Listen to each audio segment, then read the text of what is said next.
There's this thing in Mormon culture that makes it difficult for us to say no. We feel like it's a shameful thing.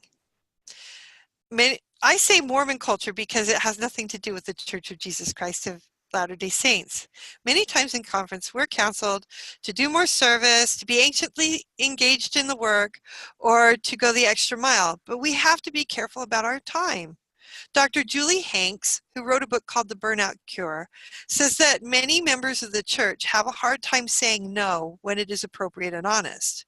So in this talk, we're going to talk about some of the reasons why we don't say no, some of the times when it's appropriate to say no, and some clever things that we can use for those people who won't take no for an answer. Sometimes we feel tremendous social pressure to say no. This happened to me one time right after I got diagnosed with type 2 diabetes. I had a friend who was graduating from college and she invited me to her party. Now, for those of you who don't know, when you have type 2 diabetes, you need to watch out for refined sugar and flour. You know, that stuff that's in cake and cookies and treats and chips, your basic party food.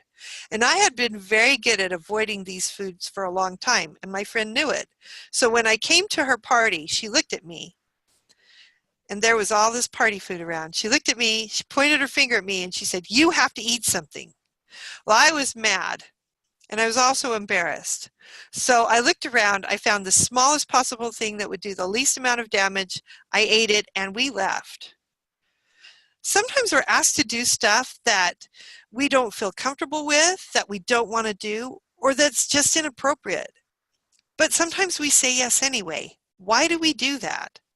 Well, sometimes we just want to be nice. Sometimes we feel like our social standing will go down if we're not ready and able to do whatever anybody asks us to do. Sometimes people shame us into saying yes when we need to say no. But sometimes it strokes our ego to be asked. It makes us feel like we're needed. Sometimes we feel like our talents and abilities are the only thing that's going to solve their problem at this time. We like to feel like a hero. But the Lord has told us we should be wise stewards of our time. We need to say no when it's appropriate. In fact, King Benjamin tells us in Mosiah 4:7, "And see that all these things are done in wisdom and in order, for it is not requisite that a man or a woman should run faster than they have strength."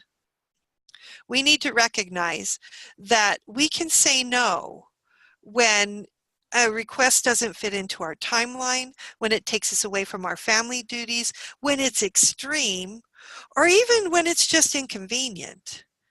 We need to learn to set boundaries. This semester, I've set a boundary, and it's very hard for me to do this, but I've decided that my school time is sacred. So I've told people that I cannot run errands or give them rides during the time that I'm at school. It's hard, but I've been doing it. Dr. Hanks gives us some great suggestions of things that we can say when we need to say no. She reminds us to be kind, but be firm. And we don't have to explain anything to anyone. Here are some of her suggestions. We could say, "I'm sorry, but I'm just not able to do that."